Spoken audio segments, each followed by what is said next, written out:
ZNS TV 13, your national public service broadcaster.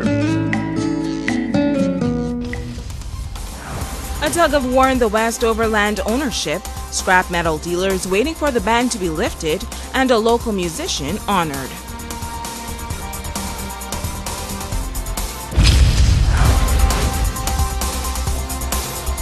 Newsnight 13 at 6:30 starts now.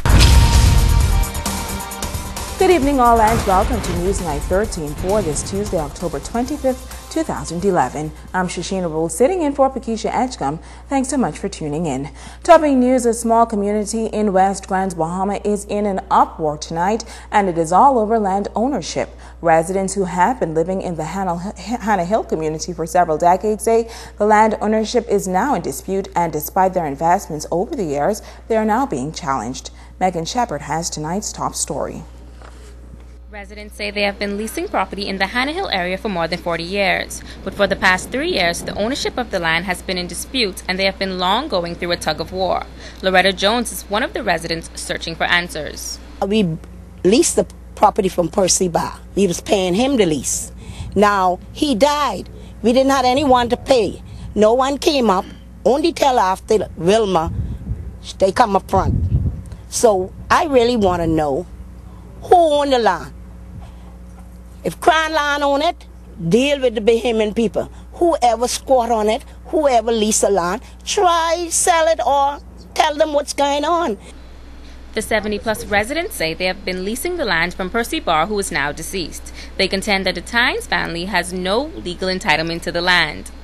We have a Mr. Tynes who sprung up out of God's nowhere, claiming that all of this property is his land. He is trying to claim this land and said that whoever wants to live on the land, they will have to consult him.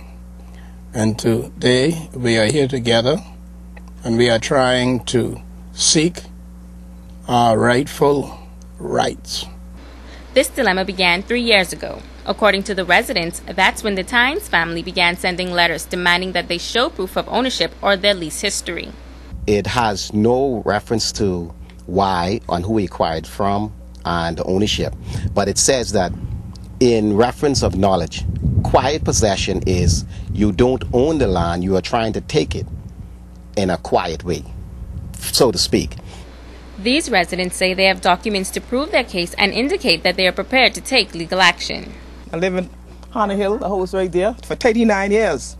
And those people keep hassling me, and I'm tired of it. So I go and do research. Every piece of these receipts, what I get from them, this is it right here. Yeah. From 69, I lease from them. All of them. No problem I had.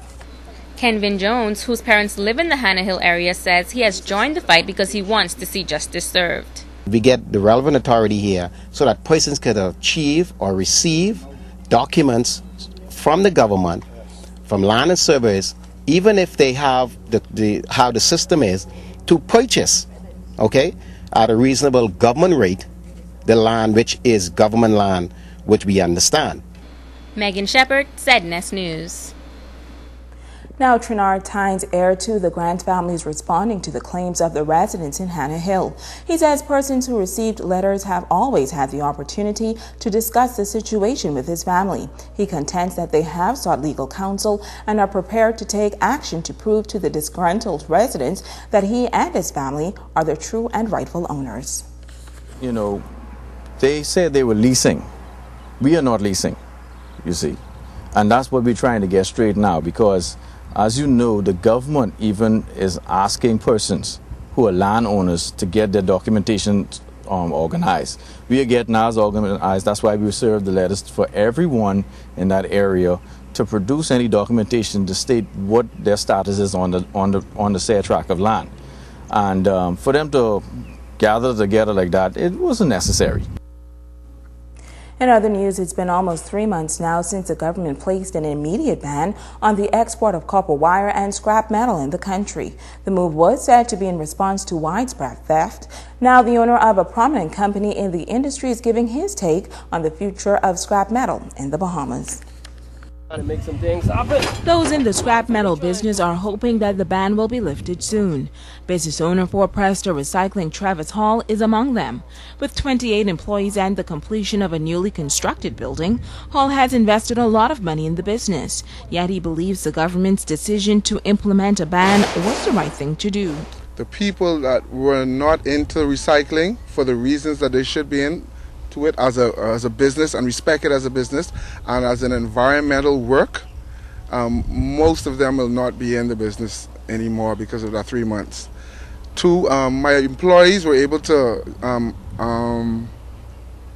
they were eligible for the Unemployment Act from the government, and I'm grateful to the government that they did that. So all of my employees, my 28 employees, did receive the benefits from the government for the 3 months. Hall says the past 3 months have been rough, but they have weathered the storm. Despite numerous setbacks, Hall supports the implementation of regulations in the scrap metal industry. While it is still unclear about all of the new regulations, he says the Customs Department as well as the police will have a major role to play in the industry. Customs will definitely play a more intimate role in the recycling industry, and which is very much welcomed because, like I say, it wouldn't have gotten to the point of being demonized if those sectors had played a more intimate role. And that is what is on the table: police and customs and other sectors, along with preventative measures that will be taken on certain items that will have to be held for a period of time before shipping to give police a chance to do their work, and maybe customers or complainant to retrieve their stuff back if it has been stolen. The young business owner is sending this message to persons whom he believes are bad for the business. Do not target people stuff that are still good, not obsolete, and try to bring it in for scrap. We won't tolerate it, and we'll be working hand in hand with the police and customs to see that this business stay going the way it should be. Well, Sabrina Brown has our Facebook story of the night. The Grand Bahama Port Authority is continuing its campaign aimed at stimulating activity in the small business sector. One area focuses the International Bazaar. The port recently announced plans to waive business license fees in that area for another year. As Sabrina Brown reports, this program is credited for the upsurge in that shopping district. Tonight's Facebook story of the night is brought to you by Sky Bahamas. Principals of the International Bazaar are working hard to make the once popular shopping mecca an economic hub on the island. President of the Bazaar Owners Association, Chris Payne, believes the Grand Bahama Port Authority's license fee exemption is playing a major part in the revival of the shopping district.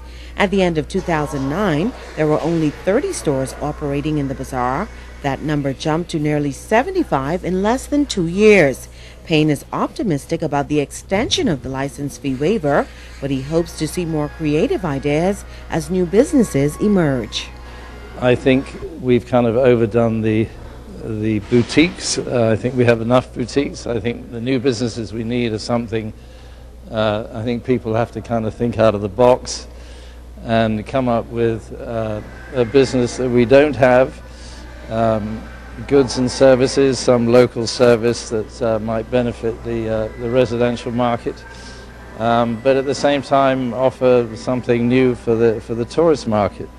Business owner and vice president of the Bazaar Tenants Association, Darren Cooper, is encouraging other Bahamians to put on their thinking caps and take the leap of faith. I've jumped into the bazaar because of that initiative that the port would have offered us, and so I want to say hats off to the port to encourage other businesses. A lot of businesses need this stuff. According to Payne, 60% of their businesses now cater to the local market, but he says they're exploring ways to attract more visitors to the bazaar. Now we're starting to work with some of the cruise lines, particularly Celebration Cruise Lines. We're going to try to get them to include the bazaar on some of their tours that are pre-sold on the ship, and that's kind of work in progress, and we hope to be starting that program pretty soon. Meanwhile, officials believe the international concept has lost some of its authenticity, and plans are now on the drawing board to rebrand the shopping center. We want to begin to create that sort of environment where when we change the names, it'll be some sort of similar to the islands or whatever it may be. Sabrina Brown, ZNS News. Thanks, Sabrina. Now, that was our Facebook story of the night. The question is, should the Port Authority offer a similar waiver to business owners in the Port Lakaya marketplace? We welcome your feedback. More than 100 media representatives, meeting planners, dive specialists, and travel agents from Richmond, Virginia will touch down at Grand Bahama International Airport tomorrow, concluding the fourth in a series of charters promoting the New Vision Airlines nonstop jet service. Ministry of Tourism officials say a World Satellite Television News media truck will be on hand to provide live television coverage of the flight's arrival and departure. Bahamian Ambassador to Washington, His Excellency C.A. Smith, is expected to accompany the U.S. travel experts to Grand Bahama. They will be hosted to a welcome reception and cultural experience at Churchill's Restaurant by the host hotel and participate in a series of hotel site inspections and will depart Grand Bahama tomorrow afternoon. In addition to reducing cost and travel time to Grand Bahama, the Vision Airlines program is scheduled to generate 100,000 available seats with its non-stop service from Baltimore, Maryland, Richmond, Virginia, Raleigh, North Carolina, Louisville, Kentucky, and Fort Lauderdale, Florida. The service begins on November 4th. Stay with us, Newsnight 13 back in a moment.